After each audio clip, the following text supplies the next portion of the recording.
Great morning जी, great morning दोस्तों। नमस्कार, भूपेश आनंद आपके सामने लेक्चर नंबर 6। एक नया लेक्चर, नई एनर्जी, नए थॉट्स, नया दिन एक साथ के आ गया बेटे। आजकल हम कर रहे हैं standard costing. We are doing specifically for ACCA F2 knowledge level.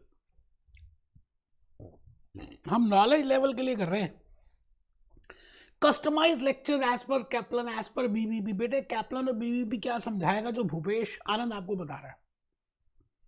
15 to 18, 15, 16 lectures में लेने वाला हूं स्टैंडर्ड कॉस्टिंग में। A to Z आपको सारी बातें समझाऊंगा। No doubt some part they have covered in F5 performance management. हमारे हाथ बांध दिए हैं तो कोई बात नहीं, जहां तक जितना आपको F2 में करना है we will be discussing that. आप रजिस्टर ओपन करें। आज के क्लास में कैलकुलेटर को निकाल कर रखना मोस्ट इंपॉर्टेंट है बेटा। तो ग्रेट गुड मॉर्निंग।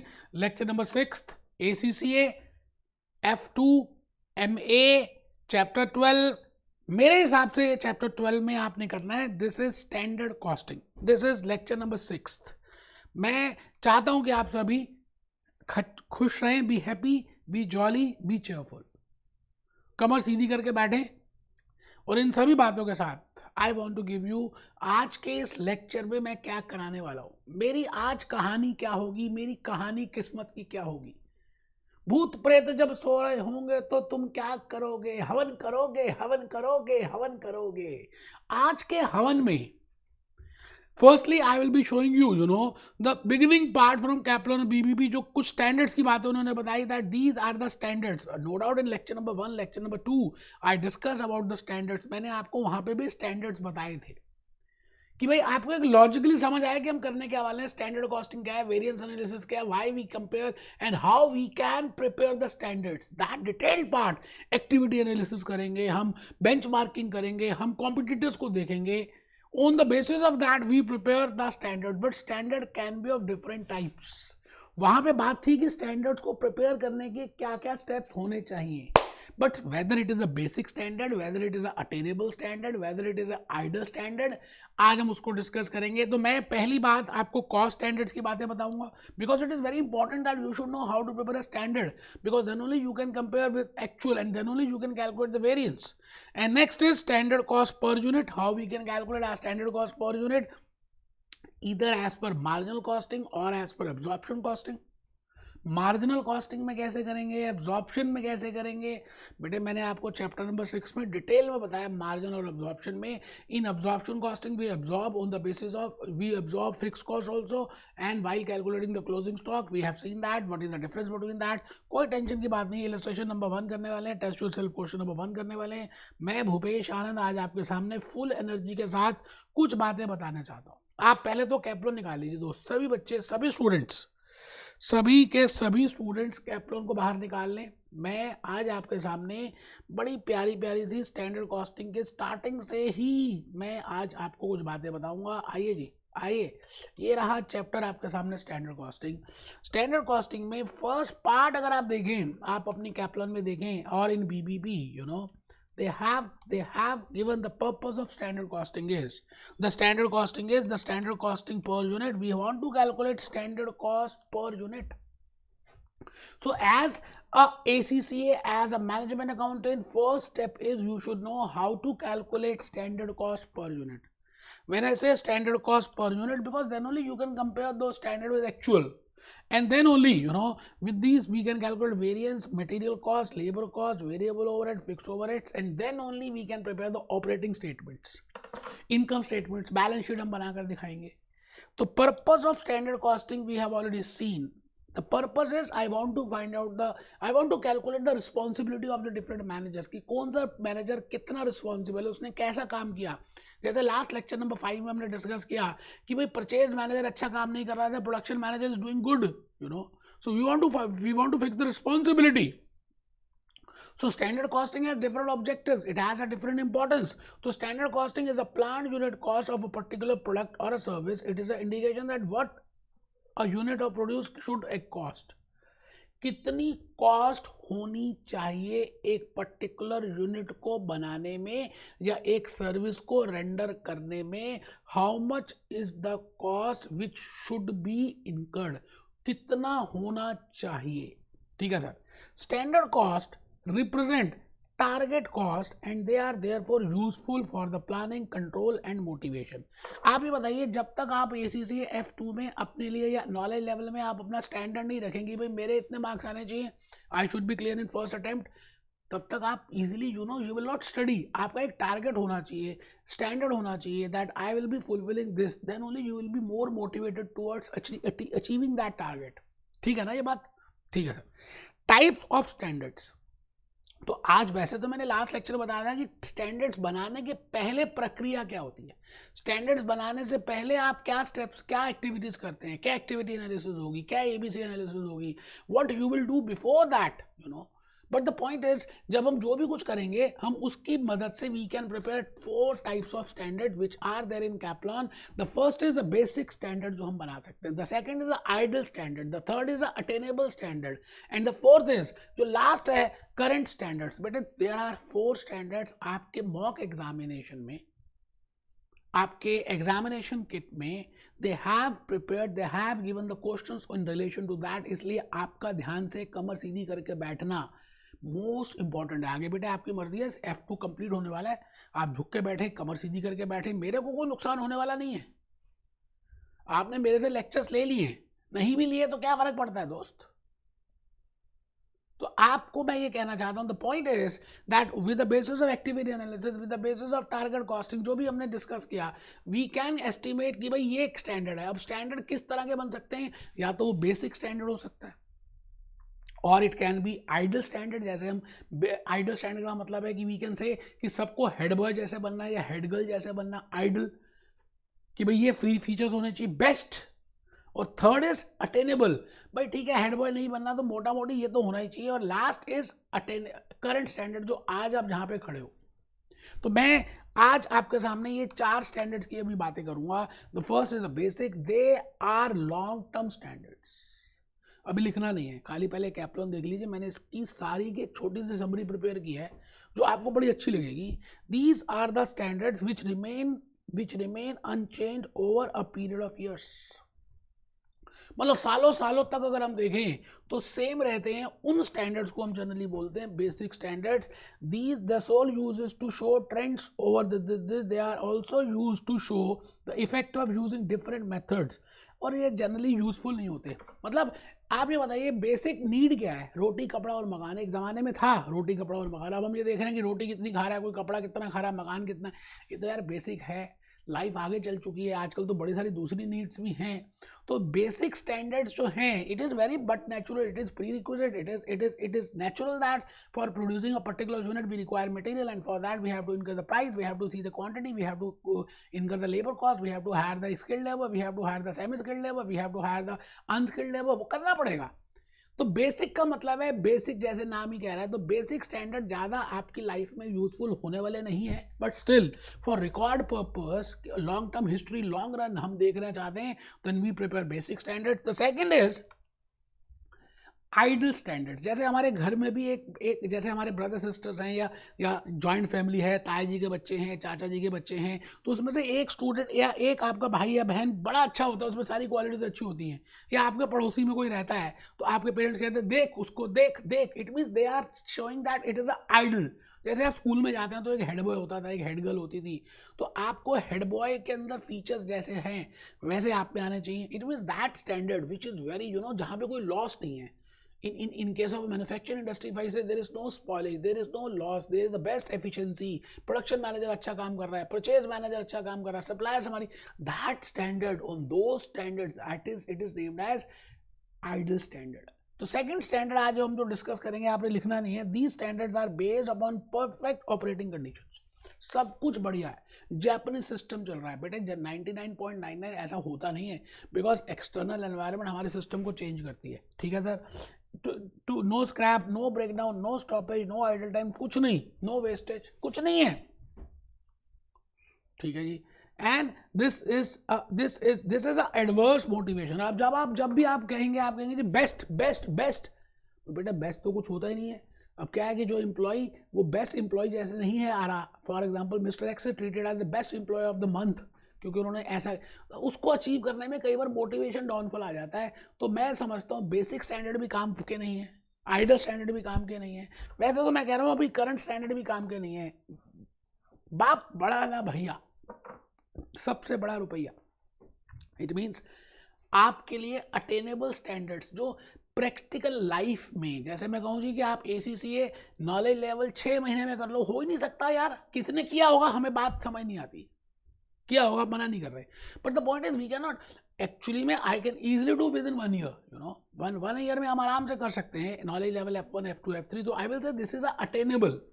कई बार आपका मन नहीं करता, कई बार आप मतलब अटेनेबल मीन्स नॉर्मल लॉसेज भी होंगे, स्टॉपेजेस भी होंगी, ब्रेकेज भी होगा, लॉसेज भी होंगे, थोड़ा बहुत होगा। आप आइडल कंडीशन में वर्क नहीं कर सकते। It means that standard. My point is whenever you want to calculate standard cost, it should be on the basis of attainable standards. कि भाई आप ये अटेन कर सकते हो, तब तो आपको मोटिवेशन स्ट्रांग होगा। अब आप कहोगे जी मैं 6 महीने में ACCA नॉलेज लेवल क्लियर कर दूं तो अटेन ही नहीं हो सकता है, तो आइडल है, तो आपको मोटिवेशन डाउनफॉल में आ जाएगा। हाँ, आप कहोगे कि 1.5 ईयर में मैं कंप्लीट कर लूंगा, तो इट इज अटेनेबल स्टैंडर्ड। पर आप कहो जो मैं अभी जो मैंने सोचा है कि मैं एक साल में एक F1 दूंगा, फिर नेक्स्ट ईयर F2 दूंगा, फिर नेक्स्ट ईयर F3 दूंगा, ये करंट है। This is not a good standard, this is a current standard which you have.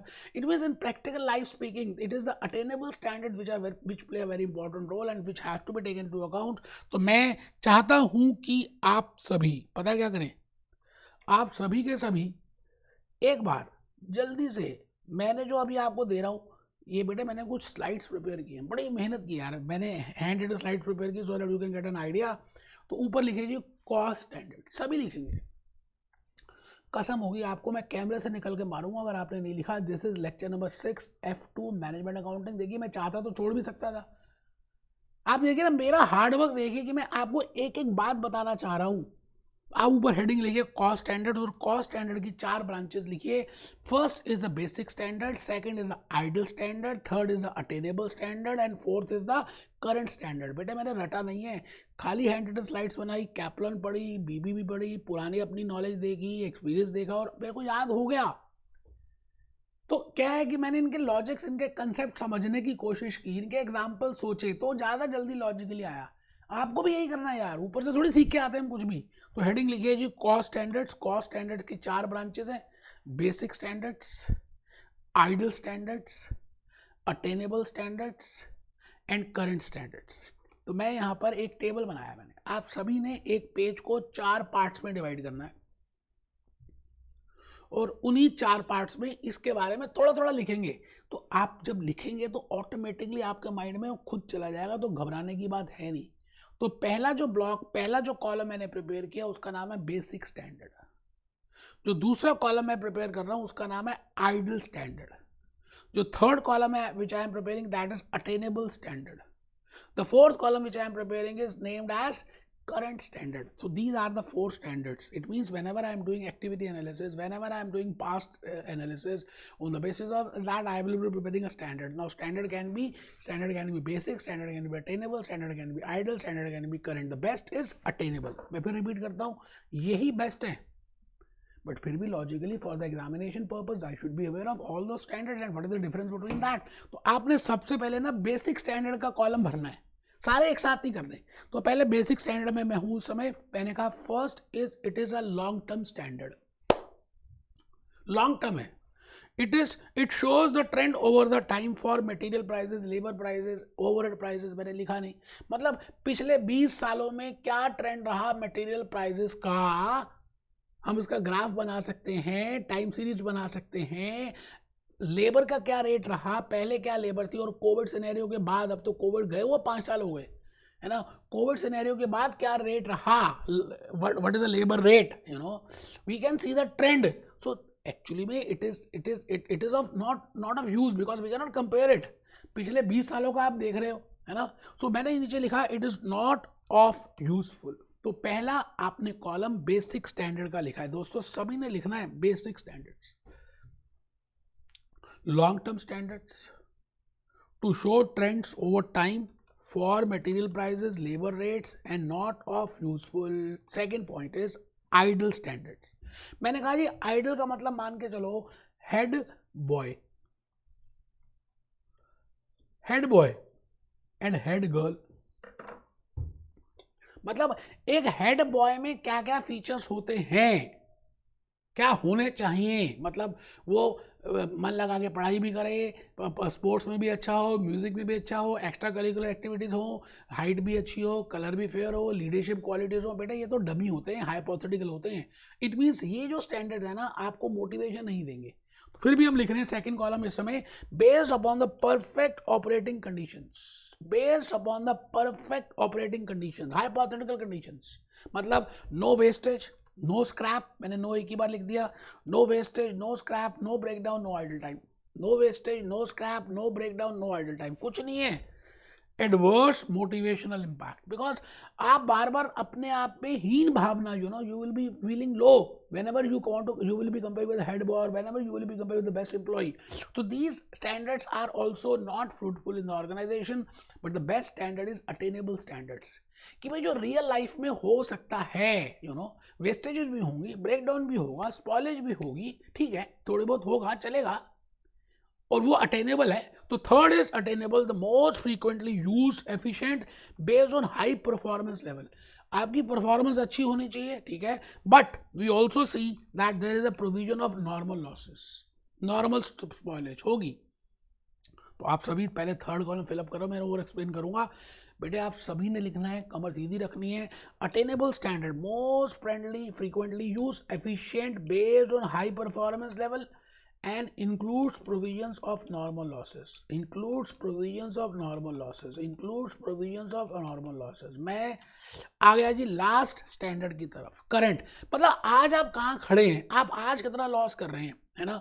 हाँ, फिर हम कंपेयर करेंगे कि अटेनेबल स्टैंडर्ड और करंट स्टैंडर्ड में क्या डिफरेंस है। Attainable means high performance level होना चाहिए, ठीक है, लॉसेस होने चाहिए, बस एक लेवल तक होने चाहिए, तो उसको हम कंपेयर कर सकते हैं।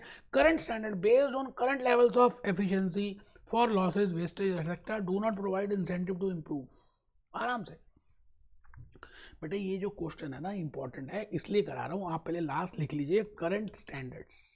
अभी बच्चा कह रहा है बीबीबी में, कैप्लॉन में है, बेटा मुझे पता है, मैंने वहीं से समरी बनाई है, बट आप लिखेंगे तो ज़्यादा समझ आएगा, बिकॉज अभी मैं एक इलस्ट्रेशन और एक टेस्ट योर सेल्फ क्वेश्चन करने वाला हूँ कैप्लॉन से, तो आपको लॉजिकली वो तभी समझ आएगा जब आप ये प्रिपेयर करेंगे। Based on current level of efficiency for losses, wastages, do not provide a incentive to improve। ठीक है सर, मैं आगे चल रहा हूँ। मैंने कहा ना आज के इस लेक्चर में मुझे क्या क्या बताना है। एक तो टाइप्स ऑफ कॉस्ट स्टैंडर्ड्स बताने हैं। I think I have already discuss what are the different types of cost standards, we have just scene.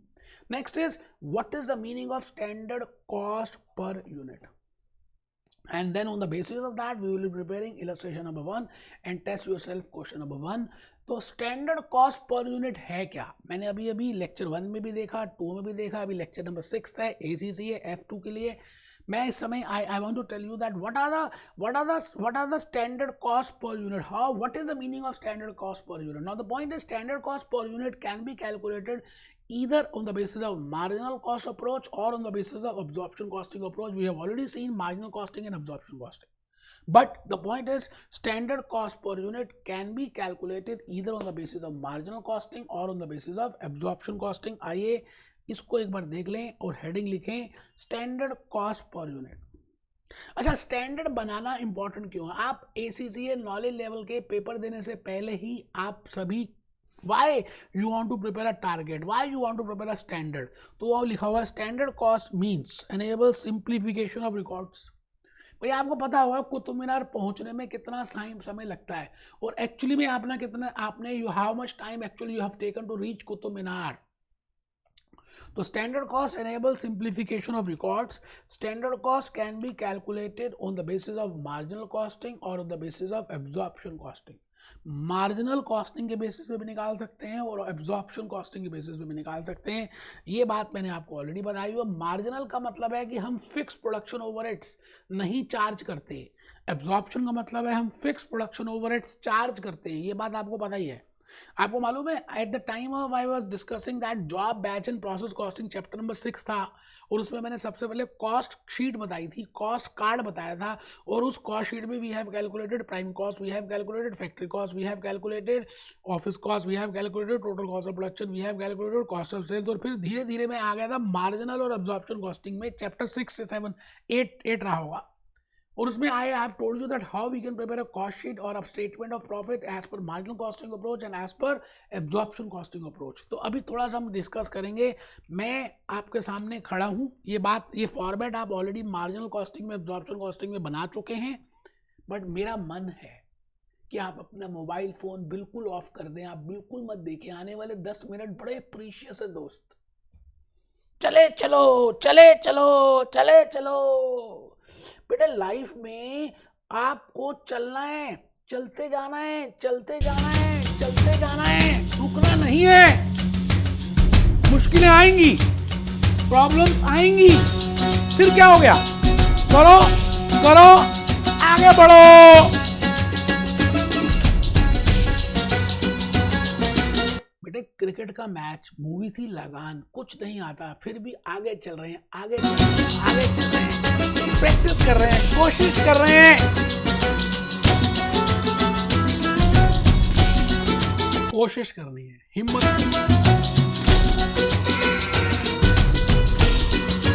आपको भी भागना है ऐसे, आपको भी बैटिंग की प्रैक्टिस करनी है, आपको भी बॉलिंग की प्रैक्टिस करनी है। लाइफ में आगे तभी बढ़ेंगे आप। मेरी बात आप समझ पा रहे हैं जो मैं कहना चाह रहा हूं? आप सभी के सभी आप बहुत अच्छे बच्चे हैं। आइए जी, हम सभी एक बार जल्दी से आ जाएं और इसको एक बार लिखें। मैंने कहा जी, following is the format for calculating attainable standards. I think now you are aware that what I mean by attainable standard cost per unit.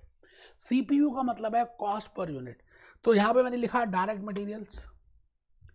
अच्छा, डायरेक्ट मटेरियल्स वेरिएबल कॉस्ट। एक यूनिट को बनाने में कितना मटेरियल लगता है, एक लेबर को बनाने में कितनी लेबर लगती है। We have already discuss accounting for materials, accounting for labour, accounting for expenses, overheads. तो यहाँ पर आ गया जी prime cost, which we have seen in so many chapters also. Marginal costing में कराया, कॉस्ट क्लासिफिकेशन में बताया, जॉब बैच एंड प्रोसेस में बताया। तो प्राइम कॉस्ट आ गई। प्राइम कॉस्ट तक तो बिल्कुल ठीक है। अगर हम इसमें वेरिएबल प्रोडक्शन ओवरहेड्स ऐड कर दें, because in marginal costing we only include up to variable production overheads. So if I add variable production overheads in this prime cost, then that figure which I will be getting, that is prime cost plus variable production overheads, that figure is named as marginal cost. और marginal cost में अगर मैं add कर दूं fixed production overheads, because fix production overhead we only absorb, तो जो figure आएगी marginal cost में फिक्स प्रोडक्शन ओवरहेड्स ऐड करने के बाद उसको एब्जॉर्प्शन कॉस्ट बोलते हैं। वही लिखा बेटा, आपने ऑलरेडी किया हुआ है बेटा ये। Plus non production overheads mean selling and admin add कर दीजिए तो स्टैंडर्ड कॉस्ट आ जाएगी। आपको पेपर में आ सकता है कि ये निम्नलिखित इन्फॉर्मेशन है, आप इसके स्टैंडर्ड कॉस्ट कैलकुलेट करें, और you can be asked just calculate prime cost और what is the prime marginal standard cost और what is the absorption cost, just standard cost. जब खाली वो पूछ रहा है स्टैंडर्ड कॉस्ट, तो इट मीन सारी कॉस्ट आपको टोटल करनी पड़ेगी। आप में से कुछ बच्चे समझदार हैं, लिख ही नहीं रहे, वो बेवकूफ है, थप्पड़ मारूंगा खींच के।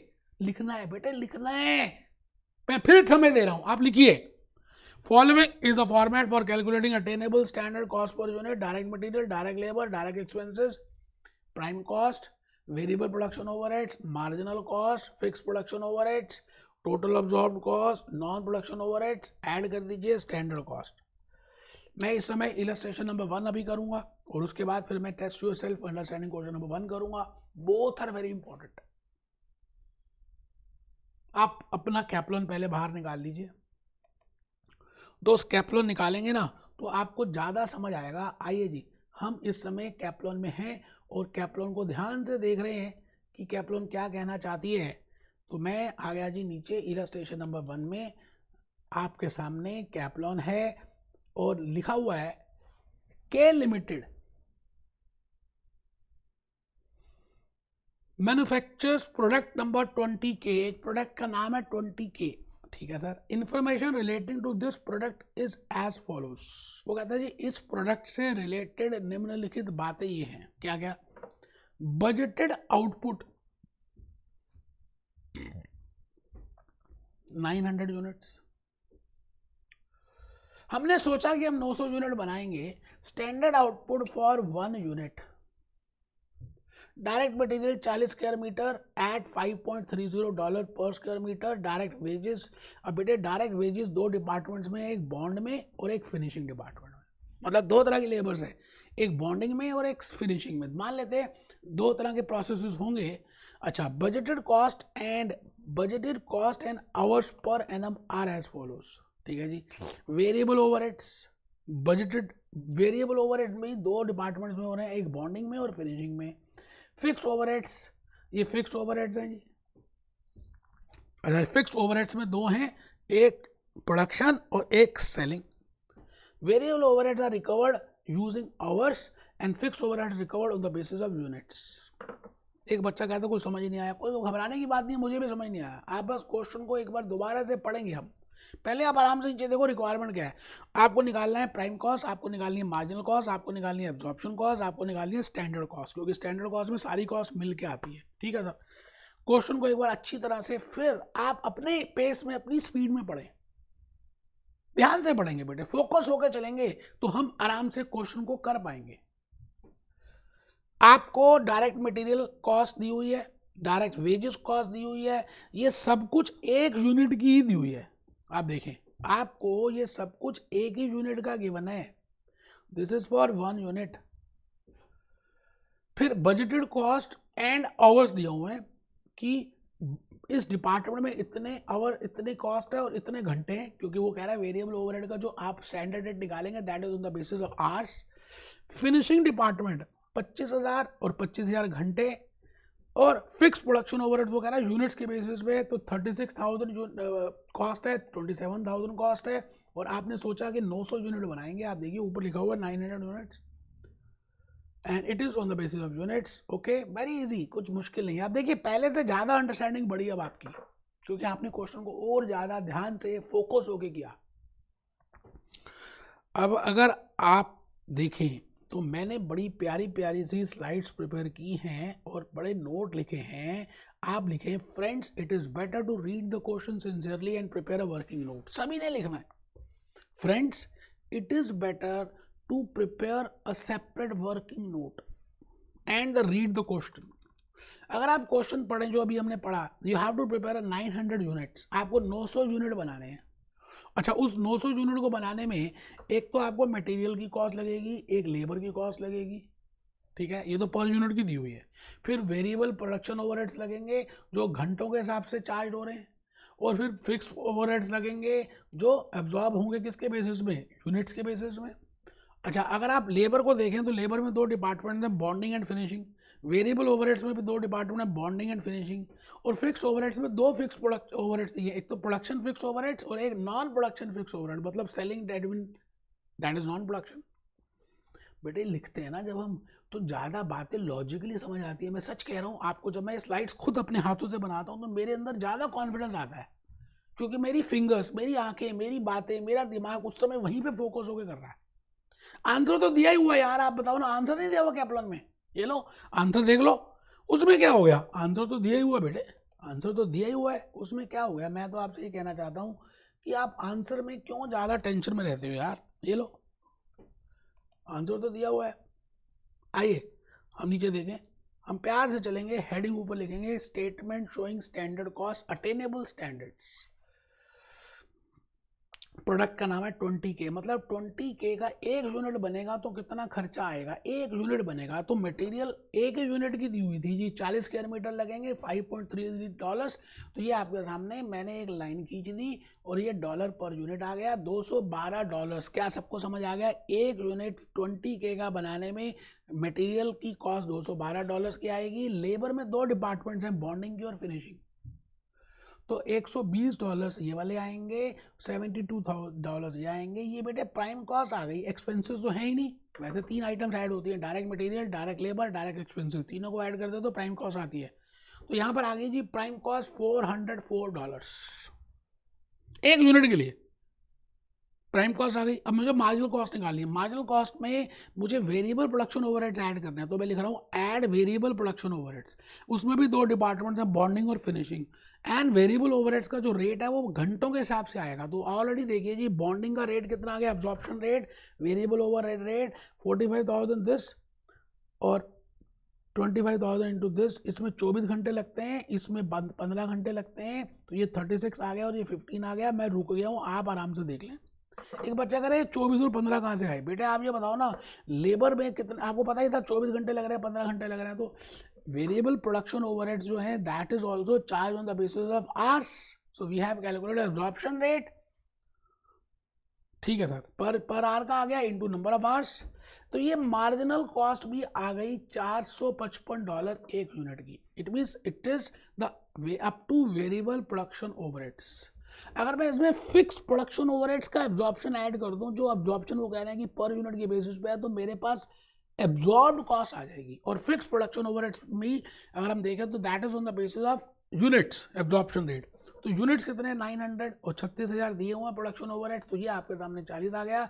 ये आपको लिया गया बेटे टोटल एब्जॉर्प्शन कॉस्ट। उसके बाद नॉन प्रोडक्टिव ओवरहेड्स गिवन है, नॉन प्रोडक्टिव ओवरहेड्स ऐड कर दिए, this comes to standard cost that is $525। दोस्तों मैं सच कह रहा हूँ आपको, ये आपने ऑलरेडी किया हुआ था, मैंने इसलिए किया कि आप मेरे साथ साथ थोड़ा सा और करेंगे ना तो आपको लॉजिकली पता चलेगा। मॉक टेस्ट में, एग्जामिनेशन किट में there are questions in standard costing in which you have to calculate standard cost per unit. आइए जी, मैं नेक्स्ट क्वेश्चन की तरफ बढ़ रहा हूँ और लास्ट पॉइंट अपने इस लेक्चर के आखिरी पड़ाव पे हूँ। इस समय मैं test your understanding question number 1 कर रहा हूँ। आपको क्वेश्चन में गिवन है कुछ बातें, अभी हम पढ़ेंगे और फिर देखते हैं कि क्या लिखा हुआ है। The following statement shows budgeted and actual. अच्छा, because we are doing standard costing, we have to calculate variances, so we must be aware of 2 things, क्या सोचा था और क्या हुआ, सोचा था और हुआ में difference. Okay, for the month of October original budget, वो कहते हैं हमने ये बजट बनाया और ये एक्चुअल हुआ। सेल्स हमने सोची थी $6 लाख की होगी, मटेरियल कॉस्ट हमने सोचा था $1,50,000 का होगा, डायरेक्ट लेबर हमने सोची थी $2 लाख की होगी। प्रोडक्शन ओवरहेड्स को मैं अंडरलाइन कर देता हूँ, उसमें उन्होंने बाइफिकेशन कर दिया कि वेरिएबल इतना है और फिक्स इतना है। वेरिएबल सोचा था, वेरिएबल वो कहता है कि लेबर से रिलेट करता है, आर से रिलेट करता है, तो $50,000 है, फिक्स्ड $25,000 है, तो टोटल कॉस्ट है जी 4,25,000।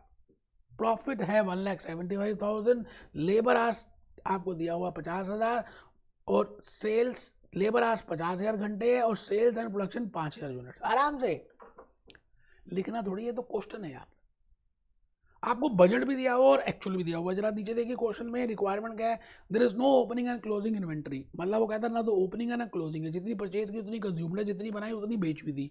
Calculate standard cost per unit under absorption costing and under marginal costing. बेटे आप ये बताओ ना, मैंने भी आपको बताया था इलस्ट्रेशन नंबर 1 में, मार्जिनल कॉस्ट में का मतलब है we will include direct material, direct labour, direct expense, prime cost plus variable production overheads भी ऐड कर दें उस प्राइम कॉस्ट में, then balancing figure is marginal cost.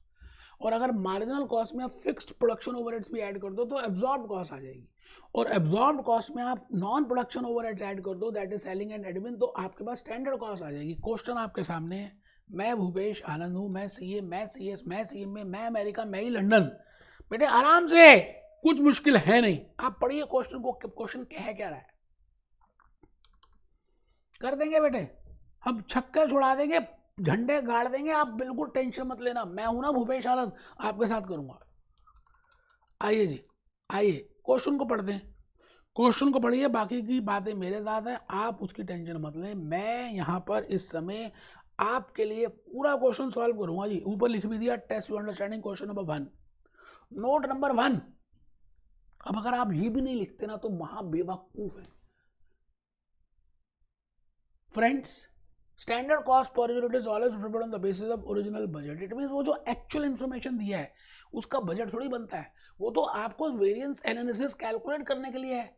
एक बात का ध्यान रखिएगा, तो मैंने यहाँ लिखा friends, standard cost per unit is always calculated और prepared on the basis of original budget. ठीक है सर। अच्छा, वो बजट या तो मार्जिनल कॉस्टिंग के अप्रोच से भी बना सकते हैं और एब्जॉर्प्शन कॉस्टिंग के अप्रोच से भी बना सकते हैं। क्वेश्चन में कह रहा है कि आप दोनों के बेसिस पे बना के दिखाइए, तो क्या हो गया, हम एक स्टेटमेंट बनाएंगे as per marginal costing approach और एक स्टेटमेंट बनाएंगे as per absorption costing approach. आपका क्वेश्चन को ध्यान से पढ़ना, it is very important, and then it is very important that you should write down working notes also. So I have written here statement showing standard cost per unit. Statement showing standard cost per unit, ऊपर मैंने heading लिख दी statement showing standard cost per unit particulars. एक column मैंने बना दिया marginal costing का और एक कॉलम बना दिया एब्जॉर्प्शन कॉस्टिंग का। आप अलग अलग भी बना सकते हैं, मैंने जान के एक ही बना दिया। वैसे कैप्लन के सोल्यूशन देखे तो उन्होंने एक ही अलग अलग प्रिपेयर किया है, बट मुझे लगा कि आपको लॉजिक समझ आई गया तो क्या टेंशन है। तो मैंने आ गया जी डायरेक्ट मटेरियल आपको गिवन है 1,50,000। आपको बताइए direct material is a variable cost, marginal costing में भी आएगा, एब्जॉर्प्शन में भी आएगा। डायरेक्ट लेबर 2 लाख मार्जिनल में भी आएगा, एब्जॉर्प्शन में भी आएगा। प्राइम कॉस्ट आ गई। वेरिएबल प्रोडक्शन ओवरहेड्स, अब सुनना, वेरिएबल प्रोडक्शन ओवरहेड्स आर से रिलेट कर रहे हैं और आप ये बताइए कि यहाँ पर कितने हैं वेरिएबल प्रोडक्शन ओवरहेड, वो तो इंक्लूड करते ही हैं weather it is marginal costing approach और एब्जॉर्प्शन कॉस्टिंग। 50,000। अब बेटे 4 लाख तो मेरे पास आ भी गया, ये क्या है marginal cost, standard cost as per marginal costing approach. बस इसमें मैं एक चीज और ऐड कर दूं ना, फिक्स्ड प्रोडक्शन ओवरहेड्स, तो मेरे पास आ जाएगा एब्जॉर्ब्ड कॉस्ट। तो देखिए जी फिक्स्ड प्रोडक्शन ओवरहेड्स आपको गिवन है 25,000, मैंने इसको ऐड कर दिया तो यहां पर फिगर आ गई, ये आ गई बेटे, ये आ गई, ये आ गई एब्जॉर्ब्ड कॉस्ट। मुश्किल कुछ था ही नहीं, आपने एक्चुअली में कोशिश भी नहीं की यार। फर्स्ट अटेम्प्ट में नॉलेज लेवल ACCA होना चाहिए। बार बार you know there is no need to pay again and again examination fees. आराम से आप लिखिए, मैं कोई जल्दी में नहीं हूं, आप पहले लिखिए इसको। मुझे मालूम है that this solution is given in Kaplan also, but आप बड़े समझदार बच्चे, अच्छे बच्चे हैं। हेडिंग लिख रहे हैं statement showing cost standard cost per unit particulars, absorption costing, marginal costing, direct material, direct labour, prime cost, variable production overheads, marginal cost, fix production overheads, total production cost, absorbed cost. आराम से